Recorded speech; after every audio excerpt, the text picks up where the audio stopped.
নফসকে নিয়ন্ত্রণে রাখার কি কৌশল রয়েছে? আলহামদুলিল্লাহ ওয়াসসালাতু ওয়াসসালামু আলা রাসূলিল্লাহ ওয়া আলা আলিহি ওয়া সাহবিহি ওয়া মান ওয়ালা, আম্মা বা'দ। সত্যিকার অর্থে নফস আমাদের জন্য প্রচণ্ড ধ্বংসাত্মক। মহান আল্লাহ সুবহানাহু ওয়া তাআলা কোরআনে ঘোষণা করেছেন, ফালা ইয়াসুদ্দান্নাকা আনহা মান লা ইউমিনু বিহা ওয়াত্তাবা হাওয়াহু ফাতারদা।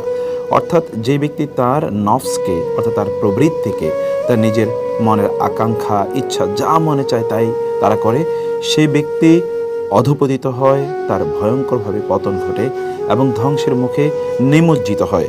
মহান আল্লাহ সুবহানাহু ওয়া তাআলা বলেছেন, ওয়া আম্মা মান খাফা মাকামা রাব্বিহি ওয়া নাহা আন-নাফসা আনিল হাওয়া ফাইন্নাল জান্নাতা হিয়াল মাওয়া। বিপরীত দিকে যে ব্যক্তি তার নফসকে, তার হাওয়াকে, অর্থাৎ তার নিজের কুপ্রবৃত্তিকে নিয়ন্ত্রণ করতে পারে, জান্নাত হচ্ছে তার আশ্রয়স্থল, জান্নাতেই সে বসবাস করবে। তার জন্যে সেটিকে আল্লাহ সুবহানাহু ওয়া তাআলা তার জন্যে আবাসস্থল হিসেবে নির্ধারণ করেছেন। আল্লাহ সুবহানাহু ওয়া তাআলা বলেছেন, আফারাআইতা মানিত্তাখাযা ইলাহাহু হাওয়াহু। আপনি কি তার দিকে তাকিয়েছেন, তাকে দেখেছেন, তার বিষয়টি চিন্তা করেছেন, যে তার নফসকে তার প্রভু অথবা তার ইলাহ বানিয়ে নিয়েছে। অনেকেই কিন্তু তাদের নফসের উপাসনা করে থাকেন, কিন্তু তিনি জানেন না যে তার নফসের উপাসনা তিনি কিভাবে করেন। যেমন ধরুন, আপনার মনে যা চায় আপনি তাই করেন। আপনার মনে যা চায় আপনি সেটি শরিয়ার কোনো মানদণ্ডে আপনি কখনোই সেটিকে বাজ বিচার করতে চান না। মনে চাইছে অতএব আপনি এটি করছেন। অনেকে তো এটাও বলে থাকে, আমি যা মনে চাই আমি তাই করি। এভাবে সে তার স্বাধীনতা অথবা এভাবেই সে তার আত্মম্ভরিতা, অহংকার ইত্যাদিকে জাহির করতে চায়। কিন্তু সত্যিকার অর্থে এই ব্যক্তি আসলে তার নফসের পূজারী, অর্থাৎ সে তার নফসের পূজা করছে।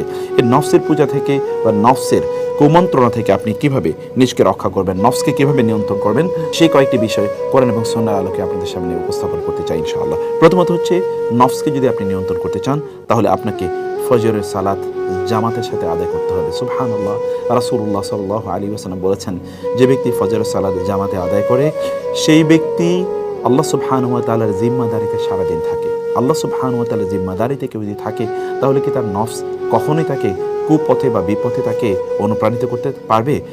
ইন্নান নাফসা লাআম্মারাতুন বিসুই ইল্লা মান রাহিমা রাব্বি। আমার রব যার উপর রহম করেছে সে ছাড়া প্রত্যেকেই কিন্তু তার নফসের এই নফসে আম্মার, অর্থাৎ তার নফস তাকে খারাপ কাজে উদ্বুদ্ধ করে থাকে। অতএব নফসকে যদি আপনি নিয়ন্ত্রণ করতে চান তাহলে আপনি ফজরে সালাতটিকে জামাতের সাথে আদায় করুন, ফজর পরে ঘুমাবেন না, এবং সম্ভব হলে আপনি প্রয়োজনে দুপুরে একটু কায়লুলা করে নেবেন। রাসূলুল্লাহ সাল্লাল্লাহু আলাইহি ওয়াসাল্লাম বললেন, কিলু, তোমরা দুপুরে কায়লুলা করো, ফা ইন্না শায়তানা লা ইয়াকিল। কারণ শয়তান তো আসলে দুপুরে কায়লুলা করে না, শয়তান দুপুরে বিশ্রাম নেয় না। অর্থাৎ দুপুরে সামান্যতম এতটুকু কিছুক্ষণ, 2, 4, 5 মিনিট, 10 মিনিট, আধা ঘন্টা কিছুক্ষণ চোখ বন্ধ করে রাখুন।